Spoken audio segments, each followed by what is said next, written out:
दोस्तों, समय समय पर हमारी धरती पर ऐसी घटनाएं होती रहती हैं जो दूसरी दुनिया के जीवों का हमारी पृथ्वी पर होना बताती हैं। लेकिन इन घटनाओं को महज अफवाह का नाम देकर रफू चक्कर कर दिया जाता है। लेकिन जब बात अंतरिक्ष यात्रियों की हो तो उनके साथ घटी इन हैरत अंगेज घटनाओं को छुपाना इतना आसान नहीं होता। तो नमस्कार दोस्तों, मैं हूं निखिल और आप सबका स्वागत है आपके अपने यूट्यूब चैनल फैक्टिज्म में। चलिए वीडियो शुरू करते हैं बिना किसी बकवास के। Number 1, space snake. Famous astronaut doctor Story Musgrave ने अपने एक इंटरव्यू में बताया कि एक स्पेस मिशन के दौरान जब वो अपने स्पेसशिप में थे तो उनके कैमरे में कुछ ऐसा रिकॉर्ड हुआ जो हैरान कर देने वाला था। ये एक 8 फीट लंबी स्नेक लाइन स्ट्रक्चर थी जो उनके स्पेसशिप के बेहद नजदीक थी। पहली नजर में देखने पर ये कोई सांप ही नजर आ रहा था, लेकिन सवाल ये था कि पृथ्वी से हजारों किलोमीटर दूर स्पेस में कोई सांप कैसे आ सकता है, और अगर किसी तरह ये पॉसिबल भी हुआ कि कोई सांप रॉकेट में छिपकर अंतरिक्ष तक आ जाए तो वहाँ उसके जिंदा रहने का कोई सवाल ही पैदा नहीं हो सकता। लेकिन डॉक्टर स्टोरी मसग्रेव के अनुसार स्केचर का मूवमेंट किसी रेप्टाइल के तैरने जैसा था। मतलब ये चीज जो भी थी अभी जिंदा थी। किसी भी हाल में ये स्पेस जंग तो नहीं हो सकता था, क्योंकि स्पेस जंग हमेशा स्ट्रेट मूवमेंट करता है। और ऐसा केवल एक बार नहीं बल्कि दूसरे मिशन में भी स्टोरी मसग्रेव ने ऐसे ही क्रिएचर को देख जाने का दावा किया है। हालांकि उनके दावों को झुठलाया भी नहीं जा सकता, क्योंकि उन्होंने अपने कैमरे में इस रहस्यमय चीज को रिकॉर्ड किया था। तो क्या ये रहस्यमय चीज कोई यूएफओ थी या कुछ और, इसके बारे में कुछ भी नहीं कहा जा सकता।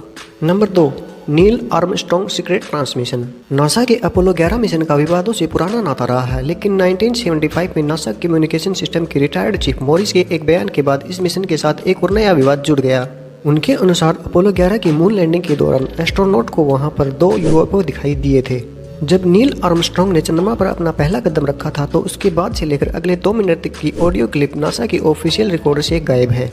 इस ऑडियो क्लिप में नील आर्मस्ट्रॉन्ग ने नासा को एक खास मैसेज भेजा था। बाद में उस क्लिप को नासा की ऑफिशियल रिपोर्ट से गायब कर दिया गया ताकि उस दिन की सच्चाई किसी के सामने न आ सके।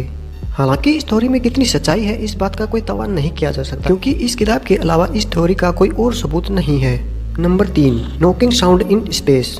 ये बात साल 2003 की है, जब चाइना से पहली बार कोई अंतरिक्ष यात्री अंतरिक्ष में गया था जिसका नाम था यंग लिवाई। लेकिन पृथ्वी से हजारों किलोमीटर दूर शांत अंतरिक्ष में यंग लिवाई के साथ कुछ अजीब घटित हुआ। 16 अक्टूबर की रात को जब यंग लिवाई अपने स्पेसशिप में अकेले थे तो अचानक से उन्हें आवाज सुनाई देने लगी। यंग के मुताबिक ये आवाजें न तो स्पेसशिप के अंदर से आ रही थी और न ही स्पेसशिप के बाहर से आती लग रही थी। ये आवाजें ऐसी थी जैसे कोई उनके स्पेसशिप को खटखटा रहा हो। स्पेस एक वैक्यूम की तरह बिहेव करता है, ऐसे में वहाँ साउंड का ट्रेवल करना नामुमकिन है, जिसका सीधा सा अर्थ है कि जरूर कोई चीज ही यंग के स्पेसशिप से टकराई होगी। लेकिन हैरानी की बात यह थी कि वहां पर किसी भी स्पेस जंग के स्पेसशिप से टकराने का कोई भी निशान नहीं था। इस मिशन के पूरा होने के बाद साल 2005 और 2008 में भेजे गए दूसरे मिशन में भी ऐसी ही रहस्यमय आवाजें सुनने का दावा किया गया था, लेकिन आज तक कोई नहीं बता सका कि आखिर वो आवाजें किसकी थी और कहाँ से आ रही थी। तो दोस्तों, उम्मीद करता हूँ वीडियो आपको पसंद आया होगा। ऐसे ही और मजेदार वीडियो के लिए जुड़े रहिए हमसे, और प्लीज चैनल को सब्सक्राइब कर लीजिएगा, क्योंकि आप सबके प्यार की बहुत ज्यादा जरूरत है। तो दोस्तों, मिलते हैं अगले वीडियो में। जय हिंद, जय भारत।